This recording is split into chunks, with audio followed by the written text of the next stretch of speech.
Sir, उस बच्चे का दोबारा कॉल आया है।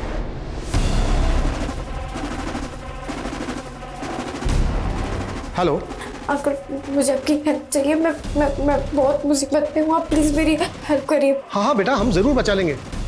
अच्छा बताओ, तुम किस मुसीबत में हो और इस वक्त हो कहां पर?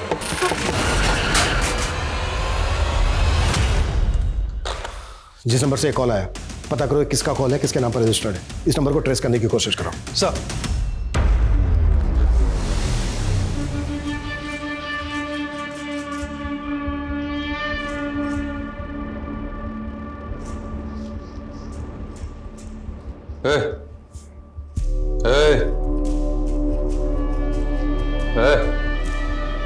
चलो, चलना नहीं है। मनुष्य एक सामाजिक प्राणी है और उसकी जिम्मेदारी है समाज को बेहतर बनाने की। लेकिन आज के मनुष्य ने अपने स्वार्थ और लालच को समाज की दुर्गति है। आजकल के बच्चों को ना इंग्लिश स्कूल में पढ़ाने का एक ही नुकसान है, हिंदी में बहुत ही कच्चे होते हैं। और बेटा, तुम तो पत्रकार की बेटी हो, फिर भी तुम्हारी हिंदी इतनी खराब। माँ, मैं ना आपके और पापा की तरह कोई जर्नलिस्ट नहीं हूँ। और वैसे भी मुझे ना इंग्लिश रिपोर्टर बनना है। अच्छा, देखना क्या टॉप की रिपोर्टर बनूंगी मैं। प्राइम टाइम पे मेरा शो आएगा। हाँ हाँ, बन जाना टॉप की रिपोर्टर, लेकिन तेरी हिंदी भी मैं सुधार के रहूंगी। सुधार लेना।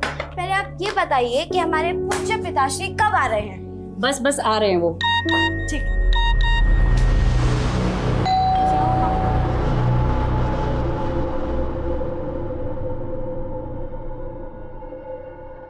पापा, हो गई पार्टी की तैयारियां?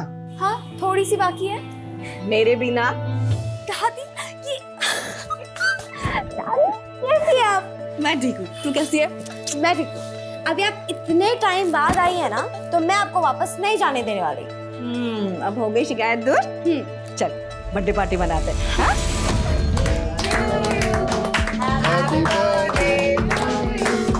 Happy birthday, dear Kajan. Happy birthday.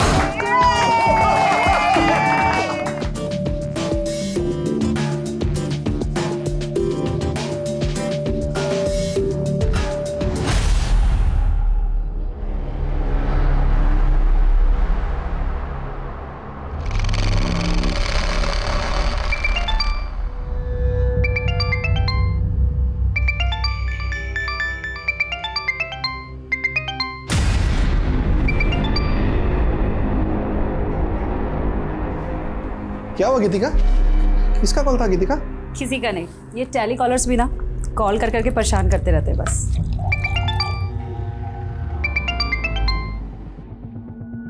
मैं माँ को कोल्ड ड्रिंक दे के आती हूँ।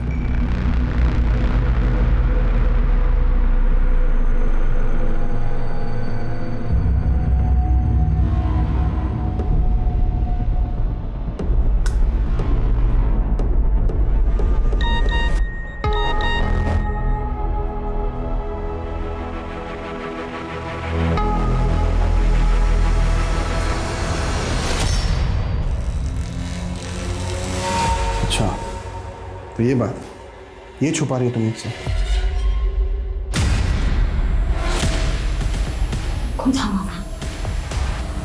कौन है वहाँ?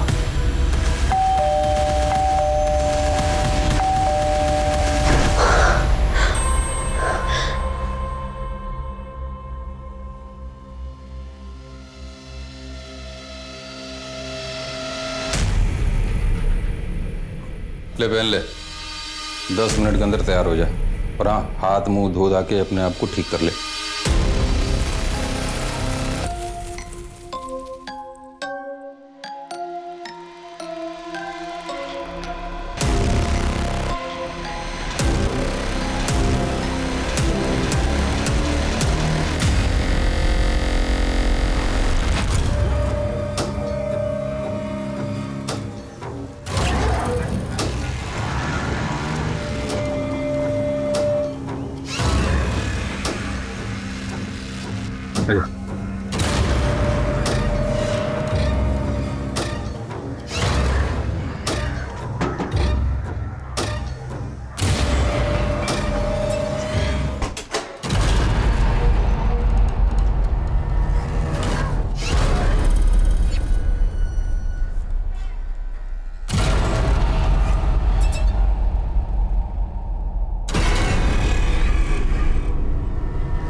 सबको निकाल सबको निकाल।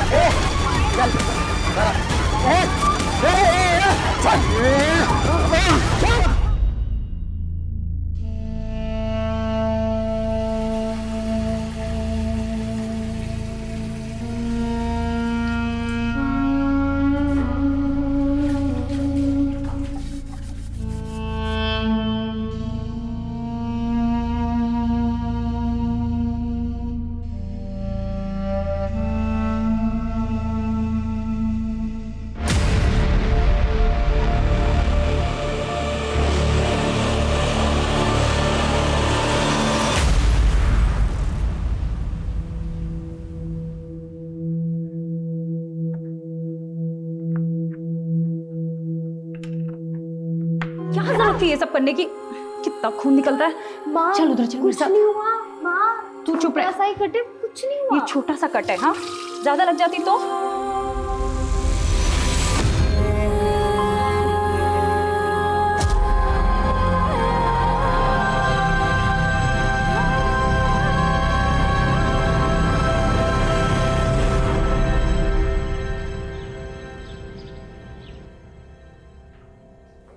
सर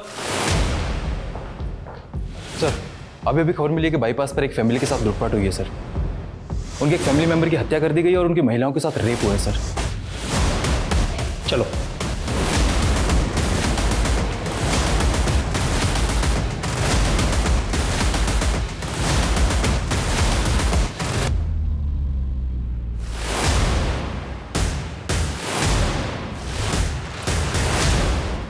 सर कल एक फ़ोन आया था जिसके बारे में, वारदात के बारे में इन्फॉर्म थी सर। सुनीता, इन लेडीज़ को हॉस्पिटल लेके जाओ, इनका मेडिकल चेकअप कराओ। जी सर। कैसे हुआ ये सब? कौन थे वो लोग?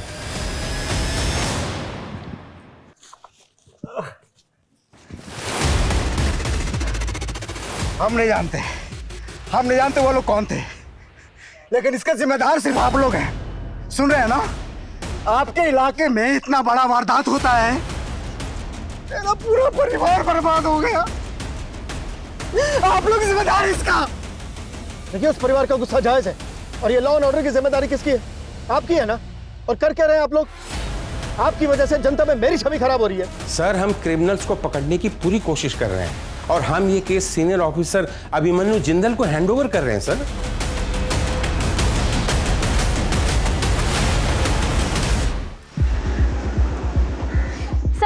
सर देखिए, मैं आप सभी लोगों को इस बात का भरोसा दिलाना चाहता हूं कि अब इस केस में कोई कोताही नहीं बरती जाएगी।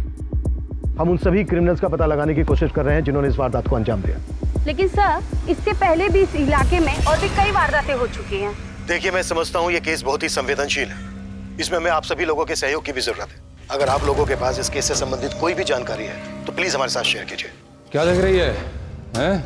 हमारा नंबर है 93395252। ज्यादा मत देगा कर, दिमाग खराब होता है। चल आजा।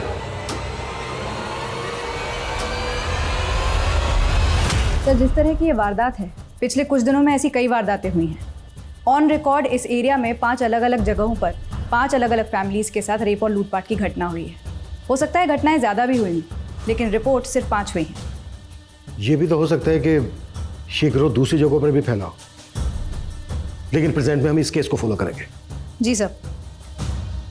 सर, ये फैमिली शादी के फंक्शन से घर लौट रही थी जब ये हादसा हुआ। लोकल पुलिस को क्रिमिनल्स का एक टिफिन हाथ लगा जिसमें चिकन था। सर, एक टिफिन बॉक्स मिला है सर। लोगों ने वहाँ पर खाना खाया, लेकिन चिकन को छुआ तक नहीं। चिकन ना खाने के पीछे कोई तो कारण होगा। अच्छा, इस टिफिन पे एक नाम खुदा है, नाथू सिंह। जी सर, ये नाम वाला एंगल और क्रिमिनल्स के चिकन ना खाने वाले एंगल को पुरानी इन्वेस्टिगेटिव टीम ने काफ़ी इन्वेस्टिगेट किया, लेकिन कोई इन्फॉर्मेशन हाथ नहीं लगी उनके। उनकी इन्वेस्टिगेशन जहाँ खत्म हुई है, हम वहाँ से शुरू करेंगे। एक काम करते हैं, सबसे पहले क्राइम सीन विजिट करते हैं। सर,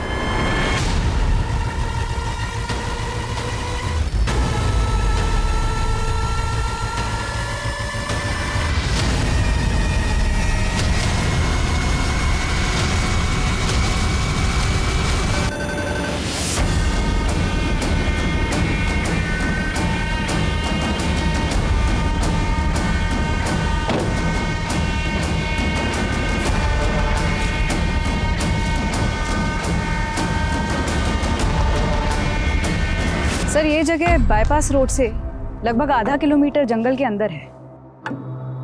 ये जो 5वीं वारदात हुई वो इसी लोकेशन पर हुई।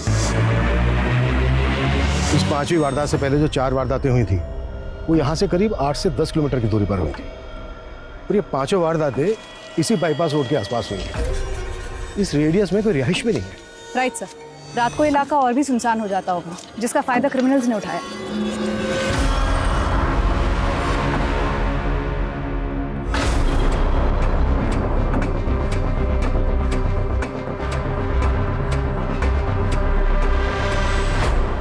अगर आसपास कोई रिहाइश नहीं है तो फिर यहाँ पे पूजा करने कौन आता होगा?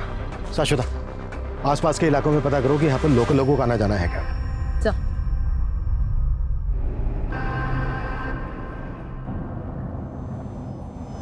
ए, गाड़ी रोको, वापस लो, रिवर्स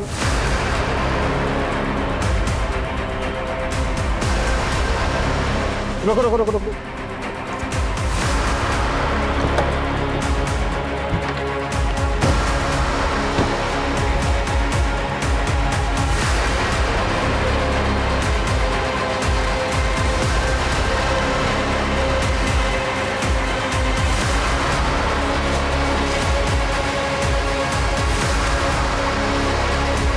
अगर इस कच्चे रास्ते से क्राइम सीन पर जाएं तो क्राइम सीन होगा यहाँ से लगभग 200 से 300 मीटर और अगर प्रॉपर रोड से जाएं तो क्राइम सीन का डिस्टेंस होगा लगभग 1 किलोमीटर। ये बैरिकेडिंग ऐसी जगह पर है कि यहाँ से क्राइम सीन का शॉर्टकट है। शाश्वता, पता करो कि ये बैरिकेडिंग वारदात होने के पहले से यहाँ पर लगाई जाती थी या वारदात होने के बाद से लगाई जाने लगी, और ये भी पता करो कि यहाँ पर किन पुलिस वालों की ड्यूटी होती है। सर,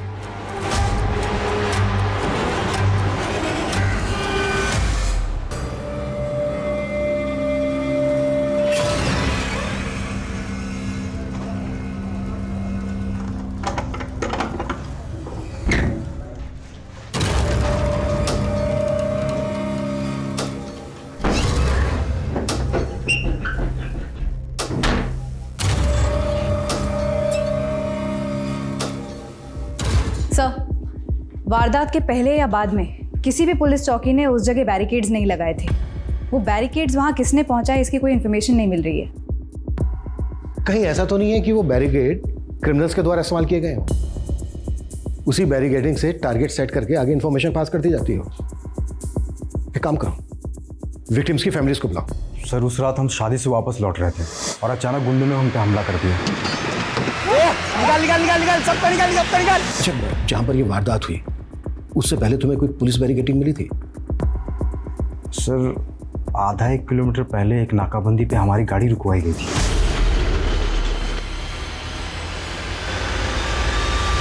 अच्छा, वो जो पुलिस वाला था उसकी शर्ट पे कोई नेम प्लेट लगी थी? सर, इतना ध्यान तो नहीं है मुझे सर। चेहरा याद है उस पुलिस वाले का? सर, काफ़ी अंधेरा था और मुझे कुछ याद भी नहीं है सर।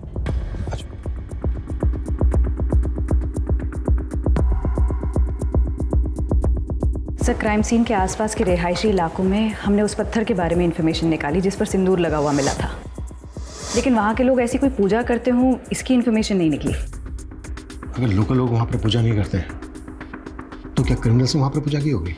सर, हो सकता है कि ये किसी ट्राइबल कम्युनिटी का काम। ऐसे समुदाय होते हैं जो धार्मिक भी होते हैं और ऐसी वारदातें भी करते हैं। आखिरी वारदात जिस दिन हुई उस दिन मंगलवार था और क्राइम सीन से हमें चिकन से भरा हुआ टिफिन मिला।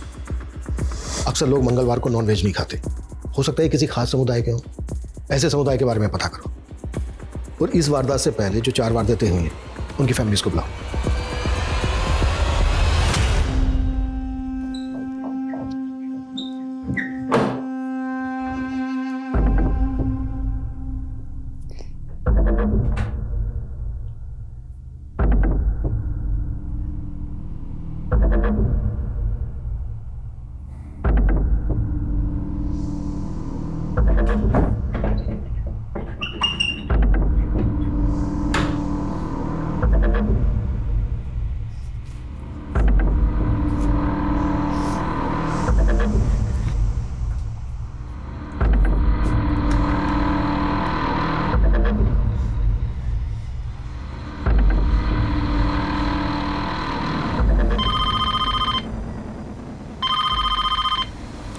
हेलो, मुझे अंकल से बात करनी है, आप मेरी अंकल से बात करवाइए। कौन से अंकल से आपको बात करनी है? ये पुलिस स्टेशन है। वो जो टीवी पर आए थे ना, मुझे उस अंकल से बात करनी है, तो आप इस अंकल से बात करवाइए। कौन से अंकल आए थे टीवी पे?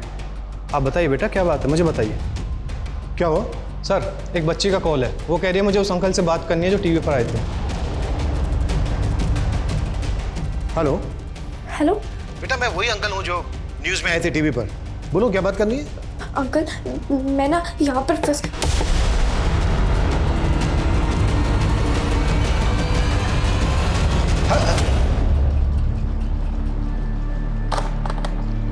इस बच्चे का दोबारा से फोन आए तो बताना मुझे। सर,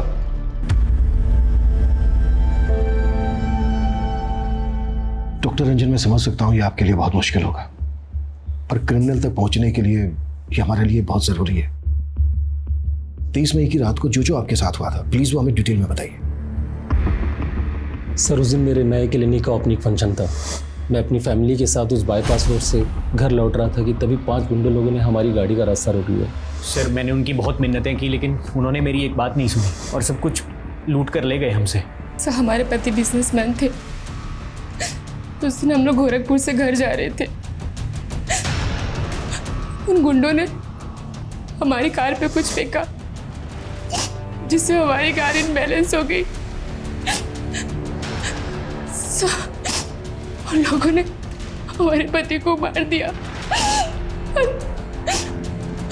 और हमारे साथ। उस घटना के कुछ देर पहले एक चेक पोस्ट पे हमारी गाड़ी के पेपर चेक हुए थे। हाँ सर, वहाँ से कुछ देर पहले एक नाकाबंदी थी।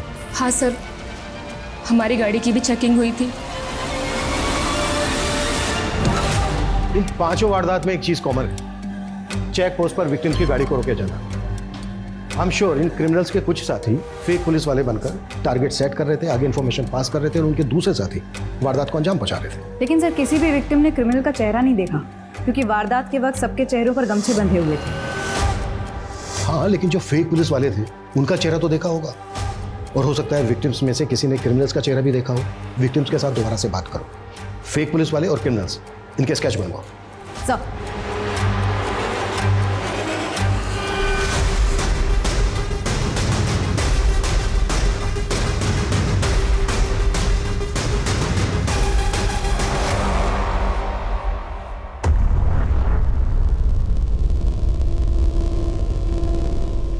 सर, उस बच्चे का दोबारा कॉल आया है।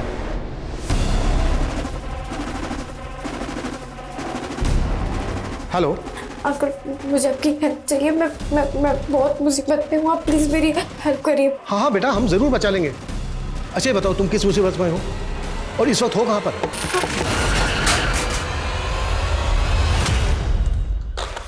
जिस नंबर से कॉल आया, पता करो किसका कॉल है, किसके नाम पर रजिस्टर्ड है। इस नंबर को ट्रेस करने की कोशिश करो। सर,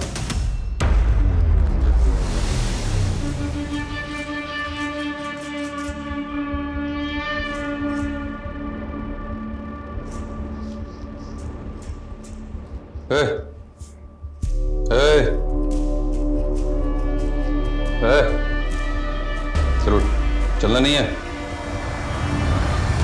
सर, कुछ विक्टिम्स की मदद से हमने क्रिमिनल्स के स्केचेस बनवाने की कोशिश की। याददाश्त पर काफ़ी जोर देने के बाद ये 7 स्केचेस बने हैं, लेकिन इनकी हुलियों को देखकर ये कहा नहीं जा सकता कि ये कितने एक्यूरेट हैं। अपना डेटा चेक करवाओ, हो सकता है इनमें से किसी का किसी नामी क्रिमिनल के साथ हुलिया मिलता है। अब तक जो ये 5 वारदातें हुई हैं, उनमें से पहली वारदात हुई 30 मई को, दूसरी हुई 5 जून को, तीसरी हुई 11 जून को, चौथी हुई 17 जून को, और ये आखिरी हुई 23 जून मंगलवार के दिन।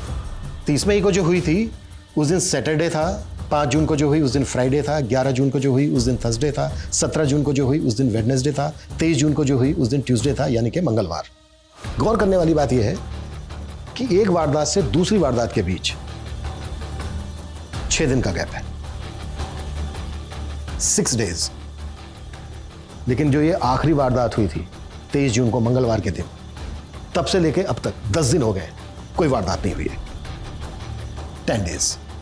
सर, हो सकता है इस केस में हमारे इन्वॉल्वमेंट के बाद वो लोग शांत बैठ गए, लेकिन हम शांत नहीं बैठने वाले हैं जब तक कि हमें कोई लीड ना मिल जाए। ये जो आखिरी वारदात हुई थी 23 जून मंगलवार के दिन, इसके क्राइम सीन से हमें मिला था चिकन से भरा हुआ टिफिन, बैरिकेड, और पत्थर पर पूजा करने के निशान। तो इस वारदात से पहले की जो ये 4 वारदात हुई हैं, हो सकता है इनके क्राइम सीन पर भी ऐसा कुछ मिले जो अब तक इन्वेस्टिगेटिव टीम को नजर नहीं आया है। हमें ये चारों क्राइम सीन रिविजिट करने हैं। क्लियर? सर।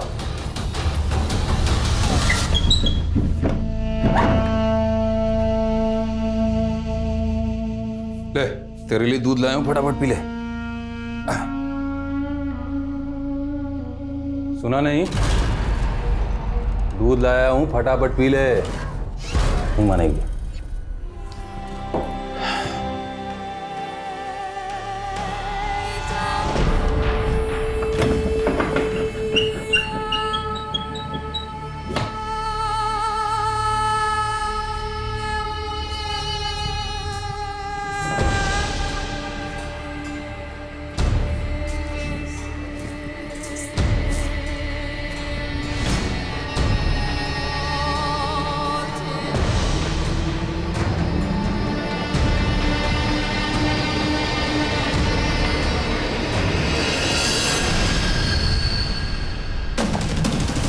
सर, उस बच्ची का दोबारा कॉल आया है, लेकिन उसकी आवाज नहीं आ रही।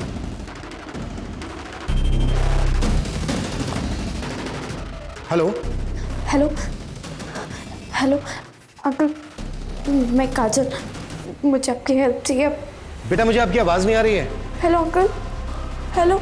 अगर आपको मेरी आवाज आ रही है तो मैं ये फोन काट के अपने मोबाइल फोन से आपको वीडियो कॉल करता हूँ। अंकल अंकल, मैं काजल। हेलो बेटा, हेलो। मुझे आपकी हेल्प की जरूरत है अंकल, आप प्लीज प्लीज अंकल मेरी हेल्प करिए, मैं मुसीबत में हूँ।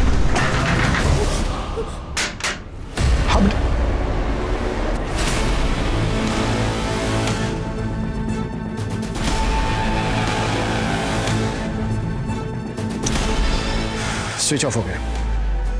बच्ची काफी घबराई हुई लग रही है। ऐसा लग रहा है जैसे किसी मुसीबत में हो, उसको कहीं बंद करके रखा गया हो। ये देखो, विंडोज पर भी वुडन प्लैंक्स लगे हैं। जिस नंबर से बच्ची फोन कर रही है, मैंने कहा था तुमसे पता करो किसका नंबर है, कहाँ का है। पता किया? सर, टेलीकॉम सर्विस प्रोवाइडर को बोला था, लेकिन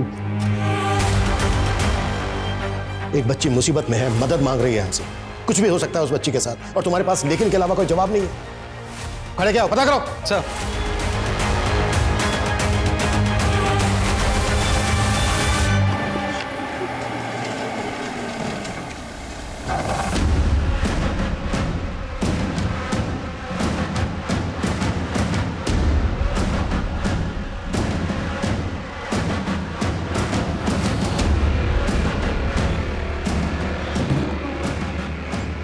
सर, जिस नंबर से वो बच्ची कॉल कर रही थी वह किसी जयदेव वर्मा के नाम से नील कटरा के एड्रेस पर रजिस्टर्ड है, और वो नंबर काफ़ी टाइम से भी बंद आ रहा है।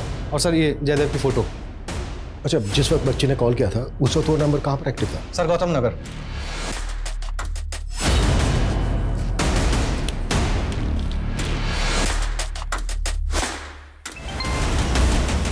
सर, मैं आपको ही फ़ोन करने वाली थी। 17 जून को जो चौथी वारदात हुई थी, वहाँ एक खून से सनी हुई शर्ट मिली है।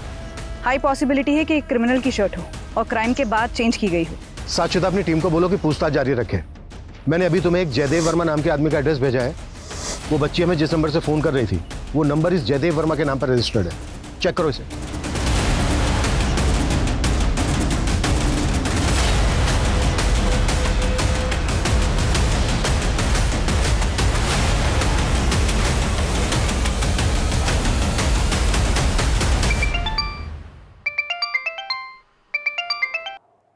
हाँ शाश्वता। सर, जिस जयदेव वर्मा का आपने एड्रेस भेजा था, वहाँ कोई जयदेव रहता ही नहीं है। आई थिंक वो नंबर फेक आईडी पर लिया गया है। उस नंबर के कॉल रिकॉर्ड्स में हमें 2 नंबर और भी मिले, वो दोनों भी फेक आईडी पर लिए गए। वो बच्ची जरूर गलत लोगों के चंगुल में फंसी है। उस बच्ची ने जिस नंबर से हमें फ़ोन किया था, वो नंबर उस वक्त गौतम नगर में एक्टिव था। गौतम नगर बहुत बड़ी कॉलोनी है। एक काम करो, एक टीम बनाओ, उस टीम को बच्ची का फोटो दो। स्क्रीनशॉट लिया था मैंने, हो सकता है उस एरिया में बच्ची का फोटो देख के उसे कोई आइडेंटिफाई कर ले।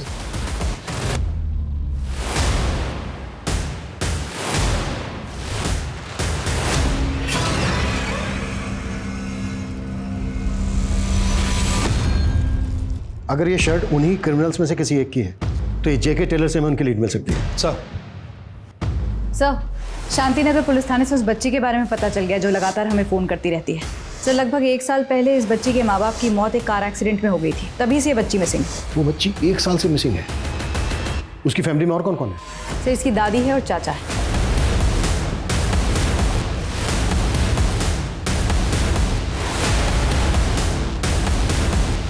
मेरी काजल जिंदा कहाँ है वो? आप उसे अपने साथ लेके क्यों नहीं आए? इस वक्त काजल कहाँ है हमें नहीं पता। काजल ने हमारे पुलिस स्टेशन में फ़ोन किया था, उसे हमारी मदद चाहिए थी। हमें ऐसा लगता है कि उसको कहीं कैद करके रखा गया है। कहाँ कैद किए? ये हम पता लगा रहे हैं। आप लोग प्लीज़ ये बताइए कि 1 साल पहले एग्जैक्टली क्या हुआ? काजल उस दिन मेरे बेटे और बहू के साथ ही थी। वो लोग मुझे मिलने यहाँ मेरे घर आने वाले थे।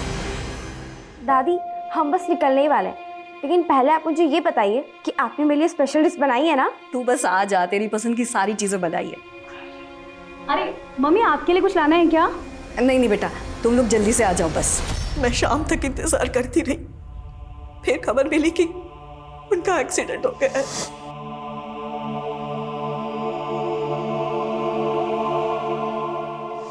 पुलिस ने कहा कि मेरे बेटे और बहू का एक्सीडेंट हुआ था, पर काजल वहां थी ही नहीं। उसमें ऐसा कैसे हो सकता है कि काजल भैया और भाभी के साथ नहीं होगी? इसलिए मम्मी को उन पे शक हुआ।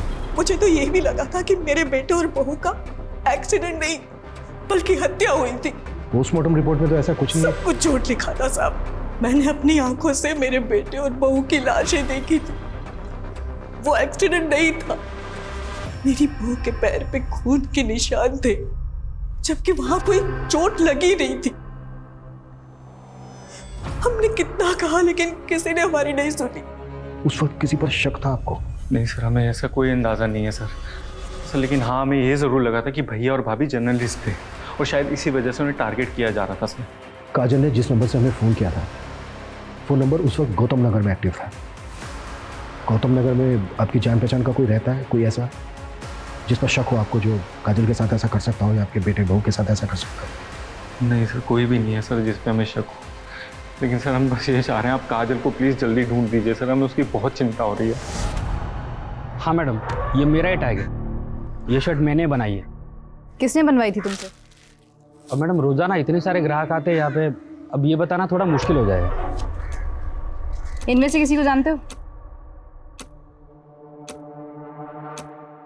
मैडम ये तो एकदम सुनील साहब जैसे दिख रहे हैं। वो भी आपकी तरह पुलिस में है और उनकी पुलिस की वर्दी मैं ही सिल के देता हूँ। कहाँ रहता है ये सुनील?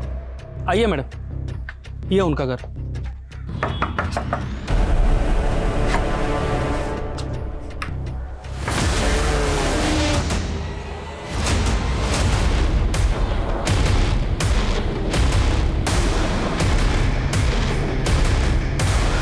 सर मैंने सुनील के रिकॉर्ड्स अच्छे से चेक किए, कहीं भी ये इन्फॉर्मेशन नहीं मिली कि वो पुलिस वाला है। जबकि अमोल ने सुनील का फोटो आइडेंटिफाई करते हुए कहा है कि ये वही पुलिस वाला है जिसने वारदात वाले दिन बैरिकेडिंग पर उसकी गाड़ी रोकी थी।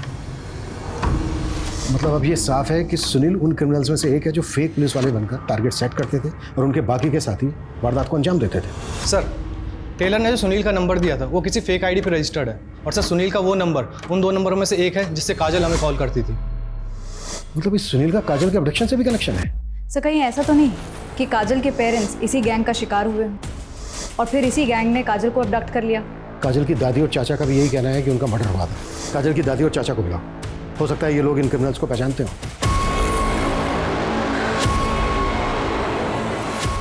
इनमें से तो हम किसी को नहीं जानते, पर ये आदमी का चेहरा कुछ दिखा दिखा लग रहा है। कहाँ देखा था आपने इसको?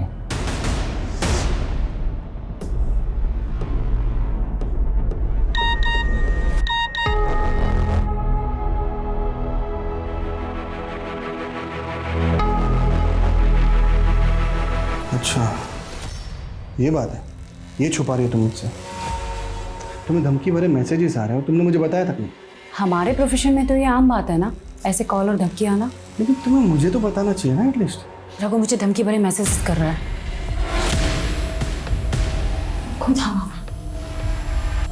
कौन है? कौन है वहाँ?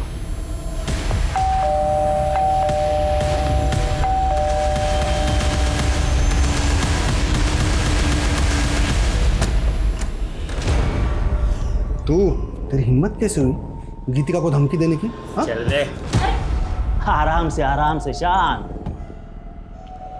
मुझे तो लगा यार तुम अकेले ही बेवकूफ आदमी हो, तुम्हारी पत्नी तो समझदार होगी, पर नहीं, तुम दोनों के ऊपर ईमानदारी और अच्छाई की चर्बी चढ़ी हुई है। अब पते की बात सुन लो, केस जो है ना वापस ले, नहीं तो सबको मार देंगे। किस वजह से ये आदमी आपके बेटे और बहू को धमकी दे रहा था? वो हमने हमारे बेटे और बहू को बाद में पूछा भी था, पर उन्होंने हमें कुछ नहीं बताया। एक तरफ हाईवे पर लूट और रेप के केस और दूसरी तरफ उन क्रिमिनल्स में से एक क्रिमिनल काजल की फैमिली के पर्सनल स्पेस तक पहुंच गया। से हाईवे रॉबरीज के 5 केसेस काजल के केस से बिल्कुल अलग लग रहे हैं। काजल के पेरेंट्स की संदिग्ध हालत में मौत और उसको कैप्टिव रखना, इसके पीछे कोई बड़ा मकसद लग रहा है सर। अब तक हम मानकर चल रहे हैं कि काजल को गौतम नगर में कहीं कैप्टिव करके रखा गया होगा। एक काम करो, गौतम नगर में क्रिमिनल्स के बारे में पूछताछ करवाओ, शायद वहां पर किसी ने किसी को देखा हो। सर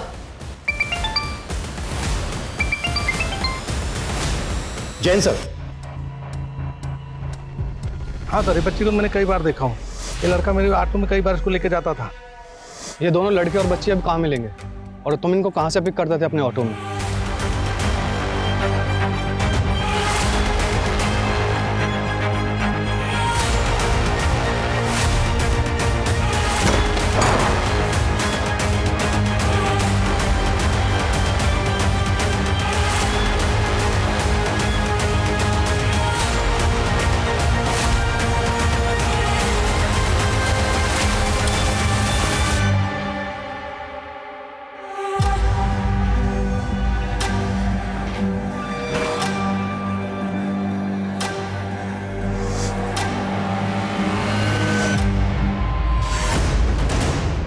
जब काजल के साथ मेरी वीडियो कॉल पे बात हुई थी तो काजल यहीं पे थी, मतलब उसको यहीं कैप्टिव करके रखा गया था। पता करो ये जगह किसकी।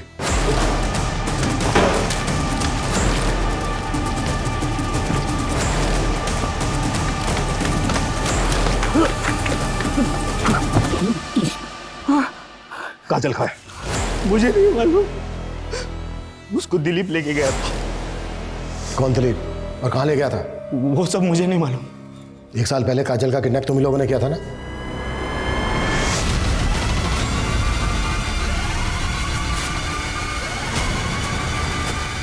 आनंद, क्या हो? बाहर दिखा रहे लेकिन क्या हुआ? आनंद, अरे क्या कर रहे हो? अरे मेरी बात तो सुनो। आवाज बाहर एकदम। छोड़ मुझे। और पिछले 1 साल से साहब उससे मजे कर रहे हैं। ये जो हाईवे पे लूट और रेप के केसेस होते थे, ये सब भी तुम उसी साहब के कहने पे करते थे ना? नहीं साहब, इसमें हमारे साहब का कोई हाथ नहीं है। ये तो हमारे समुदाय का पुराना धंधा है। हम अपने देवता को प्रसन्न करते हैं और हम में से एक पुलिस के भेष में बैरिकेडिंग लगा के टारगेट सेट करता है और हमको इन्फॉर्म कर देता है। कि सुनील तो तुम्हारे लिए काम करता था, फिर उसको क्यों मारा? उसके साथ बंटवारे के लिए झगड़ा हो गया था तो मेरे लोगों ने उसको मार दिया। देख, सब कुछ तो बता दिया तूने, अब ये भी बोल दे कि तेरा साहब कौन है और काजल कहाँ है।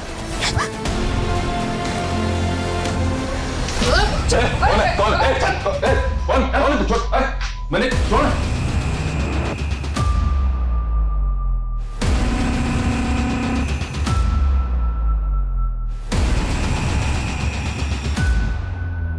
देखो बेटा, डरो मत, तुम्हें डरने की कोई जरूरत नहीं है। अब तुम हमारे पास हो, कुछ नहीं होने देंगे हम तुम्हें।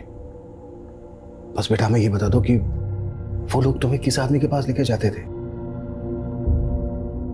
पापा ने उस अंकल के अगेंस्ट न्यूज़ छापी थी। चल अंदर चल। इधर है तेरा पति, किधर? बुला बुला उसको। अरे अरे क्या कर क्या?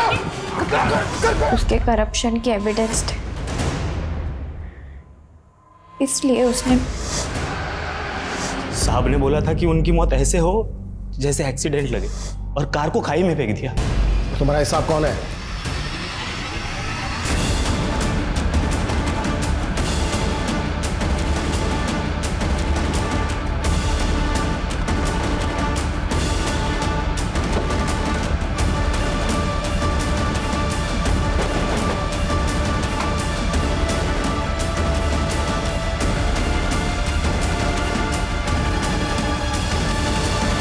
पता भी है किस पे हाथ डालो तुम? 2 मिनट के अंदर ना तुम्हारी वर्दी छिन जाएगी तुमसे। हमारी चिंता छोड़िए, अपनी सोचिए मंत्री जी। आपकी तो कुर्सी भी गई और इज्जत भी। ये फाइल देख रहे हैं आप, इसमें आपके सभी कुकर्मों का हिसाब किताब है।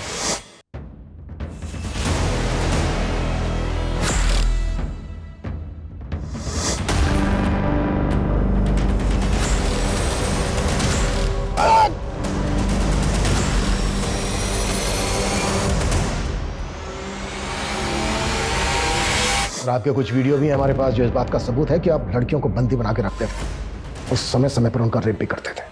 चले ससुराल। काजल के माता पिता द्वारा जुटाए गए सबूतों और काजल के बयान के आधार पर पुलिस ने पशुपति के खिलाफ चार्जशीट फाइल की। वहीं रघु और दिलीप के बाद पुलिस ने निम्बट समुदाय के बाकी क्रिमिनल्स को गिरफ्तार कर लिया जो कि एक लंबे समय से हाईवे रॉबरीज में इन्वॉल्व थे। 1 साल के लंबे इंतजार के बाद आखिरकार काजल अपनों के बीच पहुंच गई, लेकिन अपनी आंखों के सामने अपने माता पिता की हत्या देखने के बाद वो पशुपति और बाकी के अपराधियों के बीच रोजाना शोषित हो रही थी। पर फिर भी उसने हिम्मत से काम लिया और अपनी आवाज पुलिस तक पहुंचाने की कोशिश की। काजल अपने दर्द से कभी नहीं उबर सकती, लेकिन फिर भी वो रिपोर्टर बनकर अपने स्वर्गीय माता पिता का सपना पूरा करना चाहती है। हम उम्मीद करते हैं कि काजल के सपने जरूर पूरे हों। अब मैं अनूप सोनी आपसे विदा लेता हूं, फिर मुलाकात होगी क्राइम पेट्रोल सतर्क में एक और नए केस के साथ। तब तक अपना और अपने परिवार का ख्याल रखें, सतर्क रहें, सुरक्षित रहें और देखते रहें क्राइम पेट्रोल सतर्क। जय हिंद।